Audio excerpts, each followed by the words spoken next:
우리 주변에 계신 분들과 한번 인사 나누겠습니다. 오늘 인사 나누실 때 이렇게 인사하시면 좋을 것 같습니다. 어린아이처럼 맑고 순수하십시오. 인사하겠습니다. 어린아이처럼 맑고 순수하시기를 바랍니다.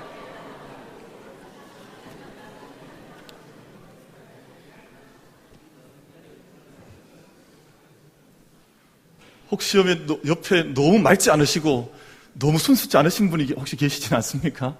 우리 오늘 예배하는 동안 우리 마음과 영혼 속에 성령 하나님께서 친히 임재하여 주셔서 우리가 정말 어린아이처럼 순전한 영으로 변화되는 은혜가 임하게 되기를 축원합니다. 우리 5월 첫째 주가 되었기 때문에 우리 만민 캠페인을 하셔야 될 텐데 지금 오른쪽에 현수막이 없어져 버렸습니다. 그래서 지금 큰 문제인데 빨리 주보를 찾으시고 우리 함께 우리 만민 신앙 캠페인 함께 하겠습니다. 캠페인 준비. 돌림 노래로 하시는 것 같아요. 그렇죠? 우리 다시 한번 하겠습니다. 캠페인 준비. 우리는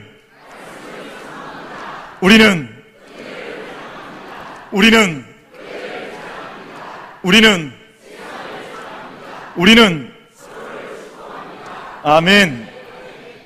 우리 옆에 분에게 다시 한번 하겠습니다. 주님의 이름으로 축복합니다. 인사하겠습니다. 주님의 이름으로 축복드립니다. 축복합니다. 함께 축복을 하고 축복받을 수 있다고 하는 것은 영적 공동체 안에서 일어나게 되는 일인데 너무너무 감사한 일이죠. 원래는 다음 주일이 어버이 주일인데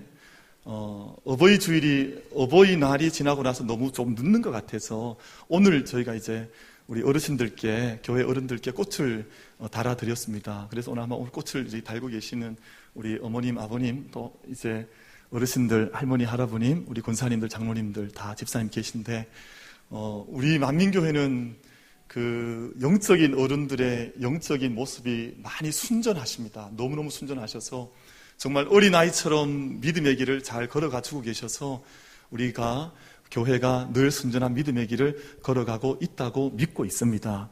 우리 이 시간 우리 교회 어르신들 위해서 아마 주변에도 계실 테고 한데 우리와 함께 늘 계셔주시고 우리 앞서 계셔주셔서 감사합니다. 우리 박수로 한번 같이 우리 어르신들 같이 한번 감사를 표하겠습니다. 감사합니다.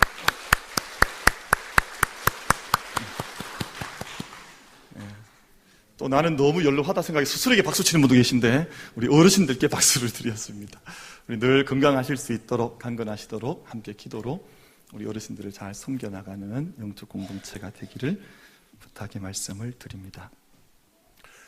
우리가 흔히 이제 조선 왕조 이야기를 하는데 흔히 이야기해서 조선 왕조 500년 이렇게 이야기를 합니다. 그런데 정확히 말하면 518년이에요. 그러니까 500년 전체 이제 나라가 창건되고 마지막 그 조선이라고 하는 나라가 국호를 마감하는 그날까지 518년 세월이 흘렀고 그리고 그 가운데 그 나라를 다스렸던 조선이라고 하는 나라를 다스렸던 왕은 27명의 왕이 임금이 그 나라들을 다스렸습니다. 그러니까 대단히 장구한 한 나라가 이제 조선이라고 하는 이름을 가지고 이제 역사를 써나갔는데 그 27명 임금 왕 가운데에서 21번째 왕이 영조라고 하는 왕입니다. 영조.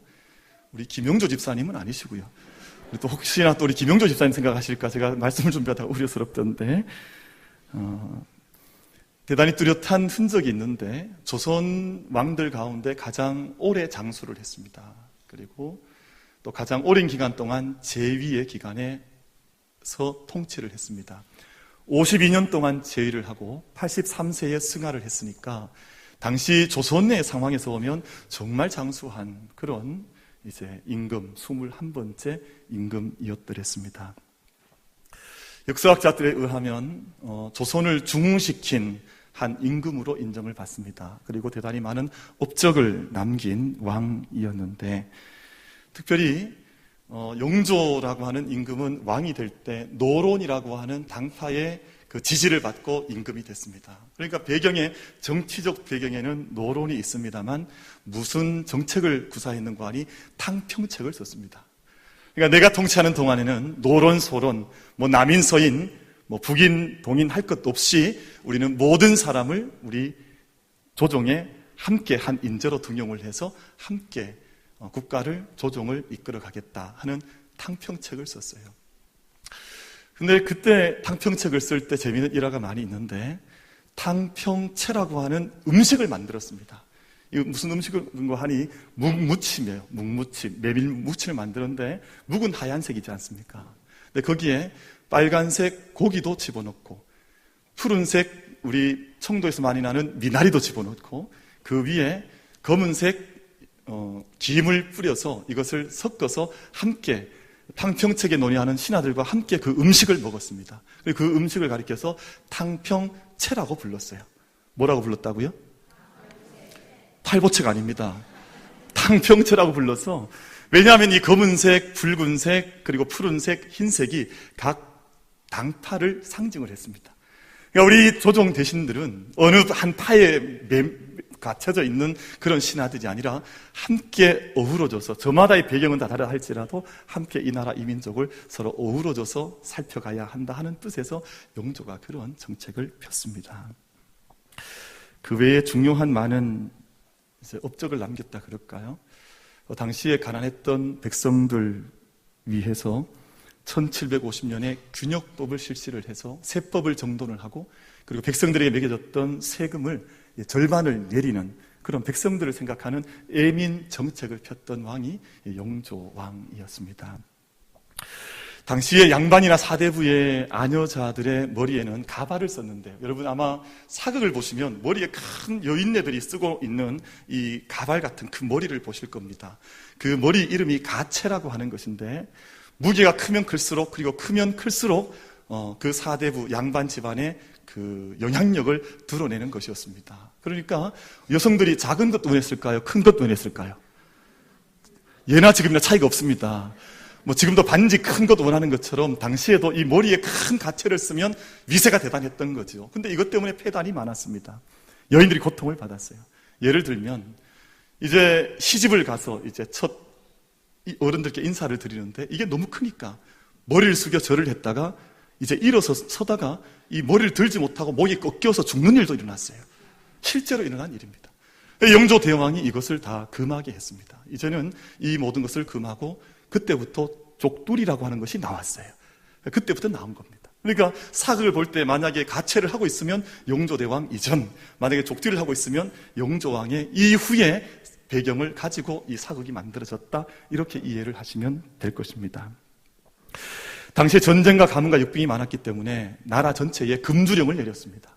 영조왕이 다스리는 동안에는 술을 만들지도 못하고 마시지도 못하게 해서 아주 엄격하게 다스려 나갔습니다. 그러니까 많은 업적을 남긴 왕이었는데, 이 왕이 41살 되던 해에 늦은 늦둥이 아들을 얻습니다. 이선이라고 하는 이름을 가진 아들을 얻게 되는데, 늦지막히 아들을 얻었으니까 영조 왕이 얼마나 기뻐했는지 모릅니다. 눈에 넣어도 아프지 않을 이 아들을 얻은 후에 만 돌을 지내자마자, 한 돌이 지나자마자 세자로 책봉을 합니다. 그러니까 조선시대 최연소 세자 책봉이 된 거예요. 가장 어린 나이에 세자로 이제 책봉을 받는 일이 일어나게 됩니다. 이 아들이 3살이 되자마자 글을 읽기를 시작합니다. 또 글을 쓰기를 시작을 해요. 여러분, 우리 요즘 권사님들 손자 자랑 엄청나게 하시거든요.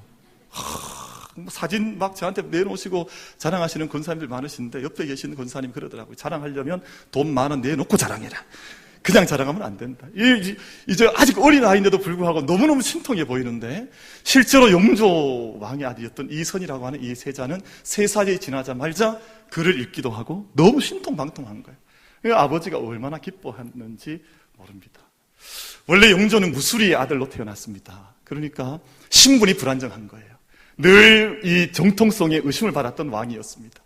근데 아들이 너무 똑똑한 아들이 태어나니까 너무 큰 힘, 내가 누렸던 이 모든 서러움들을, 나의 트라우마를 씻어낼 수 있는 아들이라고 굳게 이 아들을 믿고 키워나가게 됐습니다.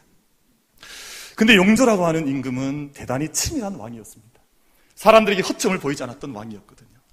그래서 앉을 때도 한 번 그 자리에, 자기 자리에 앉으면 4시간씩, 5시간씩 학문하고 책을 읽고 자세를 흐트리지 않는 완벽한 모습을 신하들에게 보여줬던 왕이 영조였습니다. 앉을 때에도 방석 위에 앉지 않았습니다. 자기 자세를 방석 위에 앉으면 허투루 보일까봐 방석을 다 치우고 그 자리 위에서 학문을 하고 정사를 다스렸던 왕이 영조였는데, 이선이라고 하는 이 세자는 자라나면서 그렇게 자라나질 않았습니다. 공부하는 것보다는 뛰어노는 것을 더 좋아했어요. 그리고 학문보다는 무예를 더 좋아하고 노는 것을 훨씬 더 좋아하기 시작하면서 아버지와 아들 사이에 금이 가기를 시작을 했습니다. 그러다가 15살 때 수렴청정이라고 하는, 이제 아버지를 대신해서 이 아들이 세자로서 나라를 다스리기 시작하는데, 그때부터는 기록한 역사학자들에 의하면 더 이상 아버지가 아니었습니다. 더 이상 아들이 아니었습니다. 그때부터는 극과 극을 향해서 아버지와 아들이 서로 다른 방향을 향해서 달려가는데, 이런 일들이 있었습니다. 아바마마, 대신들이 이런 요청을 하여서 제가 이렇게 결정을 했습니다 하면 영조가 불효령을 내렸습니다. 내 이놈, 네가 왕이냐? 왜 네 마음대로 결정을 하냐? 그럼 나는 무엇이냐? 막 이렇게 아버지가 꾸짖었습니다. 그게 마음에 걸려서 그 다음날 세자가 다시금 아버지에게 아뢰입니다. 아바마마, 제가 이 일을 결정해야 하는데, 많은 대신들이 이 일을 청하는데 제가 어떻게 결정해야 하겠습니까? 하면 또 아버지가 잘했다 칭찬하는 것이 아니라, 너는 세자가 되어놓고도 그것 하나 결정을 못하느냐? 또 아버지가 막 야단을 치는 겁니다. 그렇게 14년 세월 동안 수렴청정을 하는 동안 아들은 점점 더 미쳐가기 시작했습니다. 아들이 정상이 아닌 거예요. 아버지로부터 병을 얻고 아버지로부터 정세가 이상해져서 사람을 때로는 죽이기도 하고, 또 자기의 태어난 아들을 여러 가지 물건으로 핍박하다가 죽게 되자 연못에 던져버리기도 하고, 숨겨진 비극적인 일들이 가정 속에 일어나기를 시작을 합니다. 세자 이선에게 의대증이라고 하는 병이 생기는데, 이게 무슨 병이냐 하면 옷을 입는 것을 두려워하는 병이에요. 왜냐하면 이 의관을 정지하고 나면 이제 아버지를 만나야 하는데, 아버지를 만나는 것이 겁이 나서 옷을 입을 수 없는 그런 질병에 걸리고 합니다. 이 의대증이라고 하는 병을 이 아들 세자가 경험하게 됩니다. 그리고 마침내 아버지가 아들을, 제가 잘 알고 있는 것처럼 뒤주에 집어넣어서 뒤주에서 아들을 죽이고 마는 1762년에 이모 화변이라고 하는 역사 비극적인 사건이 사도세자라고 하는 이 아들에게 나타나고 맙니다. 그래서 아버지가 아들에게 남겼던 마지막 선물이 사도라고 하는 이 말이었습니다. 생각할 자, 생각할 사자, 슬퍼할 도자. 이 아들을 생각하면 늘 슬퍼할 수밖에 없는 이 비극이 외적으로는 역사학자들 앞에는 좋은 통치자로 인정받을 일을 많이 했는지 모르지만, 가정 속을 들여다보면 가정에는 아버지가 아들을 죽이는 비극적인 사건이 역사 속의 한 장면으로 기록이 되어져 있습니다. 아버지는 아들을 보면 만족스럽지 못하고, 또 아들은 아버지를 보면 늘 두려워서 어떻게 아버지 앞에 서야 할지를 알지 못하는 가정사의 비극.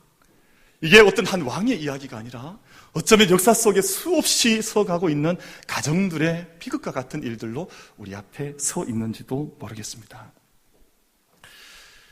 미국 역사를 좌우지하는 민족으로 우리는 유대 민족을 꼽습니다. 그리고 유대 민족이 경제, 문화, 정치 모든 영역에 뻗어나가 있지 않은 곳이 없지만, 특별히 세계 경제와 세계 살림살이를 주관하고 있는 연방준비제도라고 하는 곳이 있는데, 이곳의 수장들은 언제나 유대인들이 이 수장을 맡고 있습니다. 지금 15대 의장을 맡고 있는 자넷 옐런이라고 하는 여인도 유대인입니다. 14대 의장을 맡았던 벤 버냉키라고 하는 의장도 유대인입니다. 13대 의장을 맡았던 앨런 그리스펀도 유대인입니다. 12대 의장을 맡았던 폴 볼커도 역시 유대인입니다. 그러니까 다른 말로 말하면 지금 온 세계에 사실 보이지 않는 손이 되어서 온 세계를 이끌어가고 있는 보이지 않는 손들은 거의 다 유대인들이 그것을 좌우지하고 있다, 이렇게 생각할 수가 있겠습니다. 대단히 바쁜 사람들인데, 근데 금요일 일몰 시간이 지나고 나면 이 바쁜 사람들한테 전화를 하려고 해도 전화 연결이 되질 않습니다. 금요일 일몰 시간이 지나고 나면 문자를 아무리 보내도 문자 메시지의 답장인 유대인들로부터 오지를 않습니다. 왜냐하면 그때부터 뭐가 시작이 됩니까? 안식일이 시작이 됩니다. 아무리 바쁜 일이 있다 할지라도 가족들과 함께 또 부모와 자녀가 함께 모여서 지금 이 안식일 식사를 함께 해야 되기 때문에 전화를 받을 수도 없고 답장을 보내지도 않습니다. 부모와 자녀가 함께 한 상에 둘러앉아서 식탁을 하는데 함께 떡을 떼고 포도주를 나누면서 짧게는 2시간여, 길게는 7시간여 동안 부모와 자녀가 끊임없이 식탁에서 대화를 주고받으면서 그렇게 그들은 안식일, 우리로 말하면 이 주일을 함께 보내는 그런 민족입니다. 가정이 교육의 구경꾼이 절대 아닙니다. 가정이 자녀들의 교육과 믿음의 구경꾼 관망자가 아니라 모든 인생을 위한 교육의 중심에 바로 가정이 자리 잡고 있어서 요즘 흔히 말하는 하브루타라고 하는 대화식 교육이 이루어지는 장이 매 주일마다 안식일을 맞이할 때마다 유대인들의 가정 속에서 이루어지는 교육 방법으로 그렇게 자리를 잡고 있습니다. 오늘 제가 함께 봉독한 말씀은 사무엘상 3장 말씀인데요. 이 말씀의 내용은 아주 간단합니다. 생애 처음으로 하나님 말씀을 자기의 귀로 들었던 사무엘, 그리고 그 어린 아이가 하나님 부르신 말씀 앞에 자기의 생애 처음으로 자기의 입술을 통해 하나님을 고백했던 사건, 사무엘의 사건이 오늘 본문 말씀 속에 기록이 되어져 있습니다. 다른 말로 하면 영적인 말문이 트인 사건입니다. 영적인 귀가 열리고 영적인 말문이 처음 트여졌던 사건. 여러분, 아이들도 말문을 트는 때가 있잖아요. 아이들 낳아서 이제 키우다가 어느 날 갑자기 엄마를 부르고 또 아빠를 부르고 낱말을 이야기하고 말문을 트기 시작하는 때가 있는데 바로 그때 그 사건이 오늘 본문 말씀 속에 영적인 말문을 트는 사건이 본문 말씀 속에 기록이 되어져 있습니다. 오늘 하나님의 음성이 잠자는 아이 사무엘에게 들려왔습니다. 그리고 그 하나님의 부르심 앞에 자기의 말로 내가 여기 있사오니 말씀하여 주시옵소서, 종이 듣겠나이다 하는 대답을 사무엘이 내어놓게 됩니다. 사랑하는 성도 여러분, 이 일은 어느 날 갑자기 일어난 일이 절대 아닙니다. 영적인 임계점이라고 저는 표현하고 싶은데, 어머니 아버지의 기도와 어머니 아버지의 사랑과 축복 속에 수많은 기도의 언어 속에 담겨져 있던 아이에게 영적인 임계점이 이르게 되자 그때 귀가 열리고 말문이 트여지는 사건이 비로소 일어나게 된 것입니다. 여러분, 우리 가정에 키우는 아이들도 오늘 갑자기 말하는 것이 절대 아닙니다. 만약 이 아이가 어느 말도 듣지 못하고 또 어느 언어의 세계에 접촉하지 못했다면 이 아이는 절대 듣거나 말하지 못합니다. 그 주변에서 아이를 키우는 부모님이 또 할머니가 끊임없이 많은 이야기들을 들려주고 이야기를 건넬 때 비로소 영적 임계점에 찰 때 그 아이 귀 속에 어떤 음성이 들려오지게 되고 그 순간부터 자기 안에서 자기 입술의 말을 열면서 말문이 트여지는 역사가 그때부터 일어나기를 시작을 하는 것입니다. 그래서 사무엘은 어느 날 갑자기 사무엘이 절대 아니에요. 어머니 아버지의 밀도 있는 영적 대화와 돌봄을 통해서 한 사무엘 시대를 새롭게 써나기 시작했던 한 아이가 그 가정을 통해서 장성해 가기를 시작을 했습니다. 우리 성도님들께서 잘 아시는 것처럼 사무엘의 시대는 자기 소견에 옳은 대로 행하는 영적인 혼란의 시대였습니다. 자기 주장이 난무하고 폭력이 난무하는 혼란의 시대였습니다. 이스라엘 백성들은 선민 이야기는 하였지만 하나님 말씀과 규례와 법도와는 아무런 관계도 없는 삶을 살아가던 시대가 바로 사사들, 저치들이라고 하는 이 사사들이 통치하던 그 어둠의 시대였습니다. 다시 말하면 하나님 백성들은 외적인 이름은 하나님 백성이었을지 모르지만 실제 영적인 모습을 가만히 들여다보면 그 백성들은 하나님 백성이 아니라 세상 백성들과 조금도 다를 바가 없는 삶을 살아가던 세대가 바로 사사시대, 그 혼란의 시대, 영적 어두움의 시대였습니다. 근데 그런 시대 속에 한 가정을 하나님께서 조명하고 계신 겁니다. 우리가 사무엘 이야기하면 늘 떠오르는 한 단어, 누굴 떠올립니까?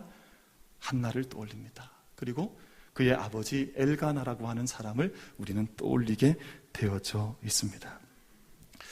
사무엘은 어느 날 갑자기 사무엘이 아니라 한나라고 하는 어머니, 그리고 엘가나라고 하는 아버지의 밀도 있는 영적 대화를 통해 나타나게 된, 자라게 된, 양육받게 되었던 자녀가 바로 사무엘이라고 하는 자녀였습니다.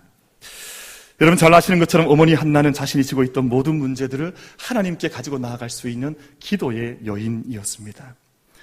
자신의 괴로운 마음을 그저 통곡해듯이 쏟아내는 것이 아니라 이것을 가지고 하나님께 나아가 아픈 마음을 품어 안고 기도할 수 있는 영적인 어머니의 모습이 바로 한나에게 있었습니다. 근데 사무엘을 우리가 공부하고 말씀을 들으면서 만약 한나만 기억하고 있다면 그것은 반쪽짜리 공부입니다. 반쪽짜리 공부. 사무엘에게 있어서는 중요한 또 한 사람이 있는데 바로 아버지였습니다. 여러분 사무엘상을 기록하면서 사무엘상 1장 1절을 우리가 유심히 볼 필요가 있는데요. 우리 한번 1장 1절을 같이 한번 찾아보시겠습니다. 사무엘상 1장 1절 말씀을 같이 한번 찾겠습니다. 그 한 성경을 여는 첫 번째 장과 첫 번째 절이 중요하지 않겠습니까? 그런데 이 장과 이 절에서 누구를 소개하고 있는지 우리 한번 눈여겨보기를 바랍니다. 우리 한번 같이 한번 합독하겠습니다. 시작. 에브라임 산지 라마다임 소빔에 에브라임 사람 엘가나라 하는 사람이 있었으니 그는 요로함의 아들이요 엘리후의 손자요 도후의 증손이요 숲의 현손이었더라. 아멘. 여러분 사무엘상 1장 1절 말씀은 한나를 소개하고 있는 것이 아니라 사실은 아버지였던 엘가나를 소개하면서 그 첫 시작을 열고 있습니다. 근데 그가 어떤 믿음을 가졌던지 1장 3절에서 이어서 설명을 해주고 있는데요. 우리 3절 말씀도 한번 같이 한번 합독해서 말씀을 같이 읽어보겠습니다. 3절입니다. 시작. 이 사람이 매년 자기 성읍에서 나와서 실로에 올라가서 만군의 여호와께 예배하며 제사를 드렸는데 엘리의 두 아들 홈니와 비느하스가 여호와의 제사장으로 거기에 있었더라. 아멘. 여러분 엘가나가 드렸던 이 제사와 이 예배는 이스라엘 백성이 1년 3차 드렸던 정기적 예배, 의무의 예배를 말씀하고 있는 것이 아닙니다.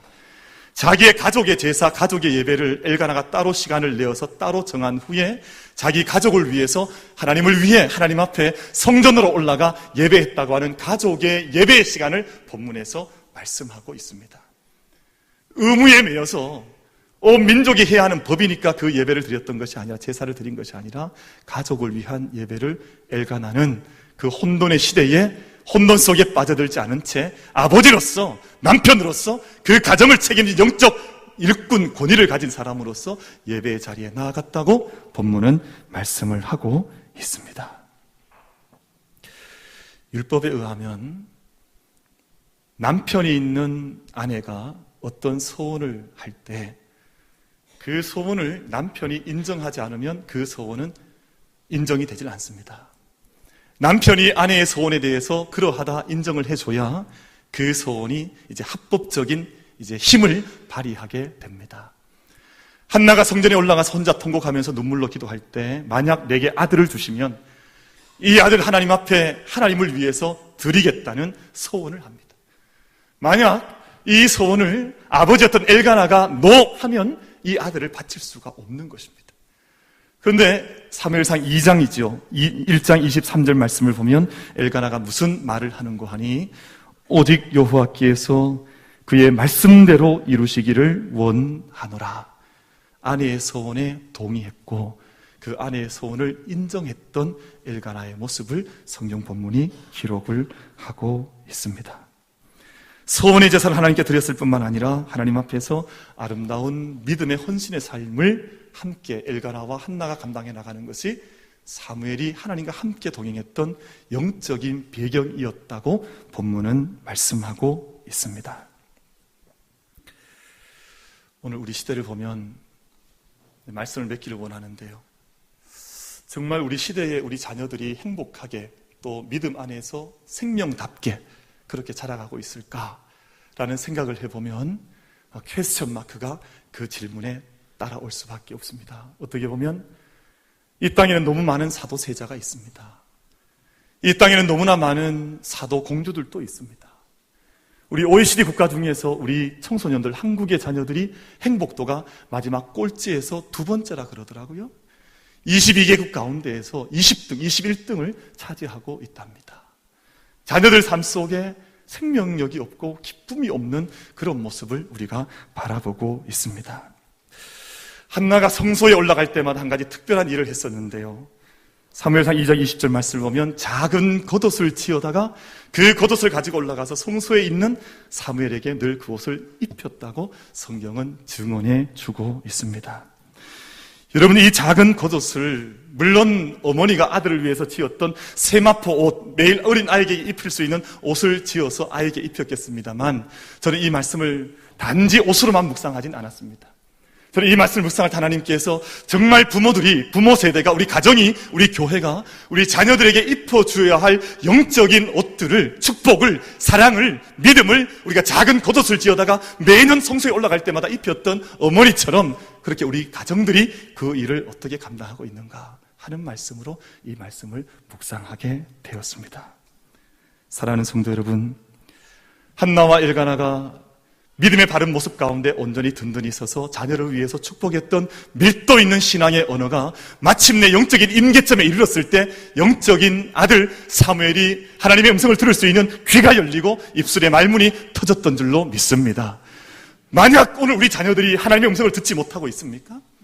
만약 우리의 자녀들이 오늘 영적인 입술이 터지지 않고 있습니까? 그렇다면 오늘 우리의 삶의 자리를 점검해 볼 필요가 있습니다.